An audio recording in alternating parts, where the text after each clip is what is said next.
to our channel. So the NMC UK are currently reviewing some form of proposal that was made to them. You see, over the years, many people has actually been sending proposal in regards to this exam that's called IELTS or probably the OET. This is an English requirement needed for one to actually successfully complete the NMC UK application. So you see, many people has been actually requesting for there to be a review, as the current one is kind of a bit too strict and non-flexible, and because of this, many people, even if they are qualified nurses overseas, or even if they are qualified nurses but are trained overseas and are currently working in the UK but not as a nurse, and because of this exam they haven't been able to complete their registration and start working as a nurse in the UK. All right, so they actually did like a survey, and this survey ended on the 12th of August 2022, and now they are going to review this response they got from people on the 28th of September. What really made them to consider this is because over 34,000 responses were given to this survey. Can you imagine? Oh my god. Yeah.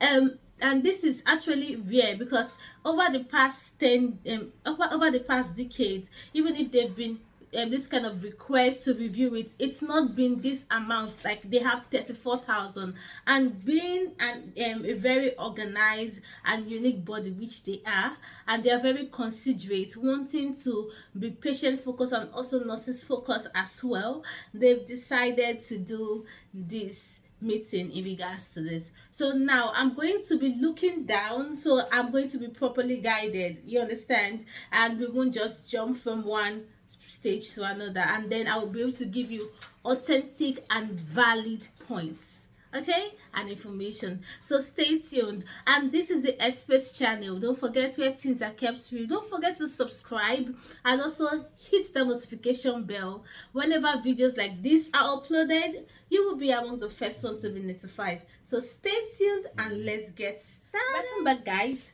So first, why are the NMC UK thinking about this? Like, why did they just decide to put up this survey?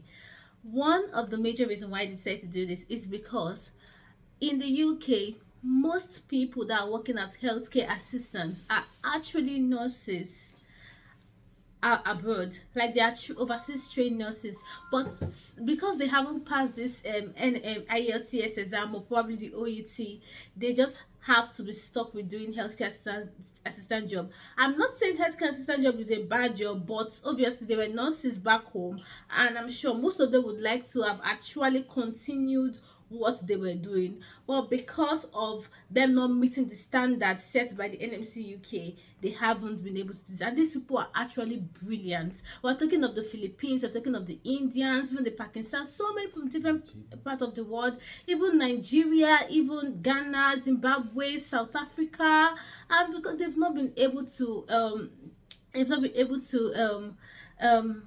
to work as a nurse due to this exam. So many people have been putting complaints and putting a for a request, and now NMC have decided to give a listening ears.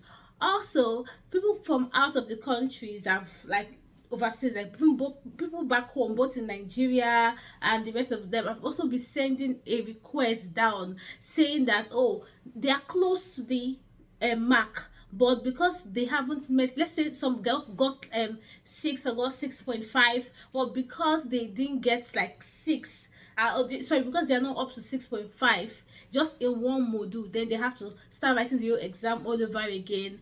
And to be fair, it can really get people into depression. Those people that have written IELTS several times can really testify to this, okay? So when did they put this interview, and when do they plan on reviewing it? So they put up this proposal a long time ago, and then they ended it on the 12th of August, and next week, being the 28th of September, they're going to be having a meeting in regards to this and set up a new law. You can check the NMC UK website to tell you that this is no ordinary thing. they are really going to consider this. It's kind of almost 99% that they are going to consider this, because they themselves have posted it on their website. This is wonderful. Yeah, they have posted it on their own website. So you can go to nmc.org.uk to find out more about this, just to authenticate this information you are receiving from me. Okay? Yeah. So what is the current English requirement by NMC UK? So the current English requirement by NMC UK is an overall of at least 7. That's the total, at least 7. So when you've done your English, your listening, your speaking, and your writing, you need to have at least 7 as an overall. Then individually, you need to have 7 in speaking, 7 in listening, 7 in speaking, listening, reading, but you can have 6.5 in writing. Now this is for IELTS. Then what for OET? For OET, you need to have B as an overall, at least B as an overall. Then you need to have B in listening, B in reading, B in speaking, and you can have C in writing. This is the current English requirement by the UK. Let's say now you want to use a combined results, because some people don't even know that they can actually combine their results to write this IELTS when they find this IELTS. Well, there are some rules still guiding this combined result. So currently, the time space in which you write the first one and the second one should not be more than 6 months. So let's say you write your first exam in September, and you want to write the second one. You have to ensure that the time you're going to write the second one should not exceed 6 months. It should be within 6 months. Okay? And also the second reason is that you must achieve at least 6.5 in the writing section, at least 7 in the reading, listening, and speaking section in either of the 2 results. Okay? And then all the scores should not be below 6.5. Some people will get confused now. Don't worry, I'm going to break it down. Okay? So let's say now you want to actually combine your results. So in your first exam and your second exam, you should have at least 6.5 in all modules or in all section. Okay? And then let's say you are having that 6.5. Let's say in listening now, in your first exam, you got 6.5. In your next exam you are going to write, you should be targeting having a 7, because if you have a 6.5 again, then you won't be able to use that result. Let's say you get 6.5 in speaking. In your next one, you should be targeting having 7. So for whatever you have as 6.5 initially, should be targeting to have a 7, and that's the only way you can combine results, and it should be in all of them at least 6.5. If you have a 6 in any of them, you can't use it. Your overall should be up to 7. That is the current requirement by the NMC UK.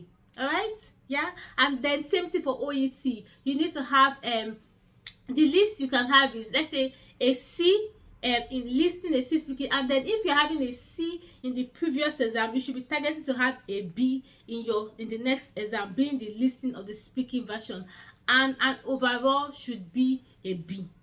You understand? So that is actually the current requirement by the NMC UK. Now, what is the proposed law? Stay tuned, and we're going to talk about this. So guys, what is the proposed English requirement, or what are they going to decide or discuss on the meeting on the 28th of September? So first, the combined results, they are going to consider extending the period between the combined results. So previously you need to have at least 6 months before the first and the second one. So when you're going to write the first one and second one, should be within 6 months. So now they are proposing to have it within 12 months. So when you write the first one and when you write the second one, the period should not be more than 12 months. You should write them within 12 months. This will enable people prepare better for this IELTS or OET exam and have higher chance in succeeding or passing this exam. In terms of this combined results, so they might also consider a few changes too. So first, one thing you must know is they are still going to stick to a combined score of 7 or B, and then also they will consider providing that no part of the test is scored more than half the minimum score required. So what does this mean? This means that, let's say your minimum score of writing is 6.5. So when they say provided that no score is scored more than half the minimum, this means that they can consider 6.0 but nothing below that. So let's say for also the for speaking, the minimum score of speaking is 7, they might consider 6.5 but not 6.0. Let's say the minimum of reading is 7, they might consider 6.5. So it's just like 0.5 a bit lower than the previous minimum score that they were that they are currently using at the moment. But mind you, you must have a total score of 7. If you have a score that is not up to 7, it's not going to be approved. Secondly, they are going to discuss on probably allowing employers. So for those that are already in the UK and working as healthcare assistants or working in the care situation but are nurses back home, you understand, but because they haven't passed the IELTS, that's why they have not been able to complete their registration. So they are going to consider giving permission to employers to write like a reference letter or write a statement. So it's going to actually, obviously they are a big body, so they are going to have a template of what the employer is going to send to them. So it's going to be like a reference stating that this person has actually worked with us for some time in the UK, and this person is actually very good in rendering care, and this person is actually a nurse back home, just to validate that this person is actually working in the UK. Another thing they also going to consider is that they're going to consider that this person has narrowly also missed the English passing mark. So not only are you currently working in the UK, but you've just like probably just missed the English passing mark, and that's why you've not been able to complete your registration as a nurse. So these are what they are going to consider. Now all this thing I'm saying, it's going to be based on the decision that is reached by the NMC at the end of their meeting on the 28th of September. So this is not fixed yet, but this is what they are proposing for one to do. Also, in terms of masters, those that are doing probably their masters in UK, they are considering, but this one is not really put into effect yet. Like they might not really discuss much on this one at this moment, but these are one of the things they initially put in their survey. Let's say for those that did masters in English, or sorry, that did masters in an English speaking country, and have the postgraduate qualification, so they might consider using that postgraduate qualification as to represent or to replace the English requirement. But they are not really going to discuss this at this moment in this meeting, but probably in the nearest future they might decide to use this one. But for now, the first two are the only one in which they are going to really discuss on. Thank you very much for staying with us and for listening to this video. We've done series of other videos before, so you can also scroll down and watch it. So for nurses, we did a video on how to relocate to the UK. We talked about the registration, fully detailed one. We spoke on how to do an interview. For those that are teachers and probably you are watching this video, maybe you're with your family member or you're a nurse and you have a teacher as your relative, don't also leave them. They also have an opportunity. So we've done a video on that as well. So just ensure that you watch this video and take use of this opportunity. All right, you can hit that notification bell now and also subscribe to us so you will get more updates on videos like this. Bye for now.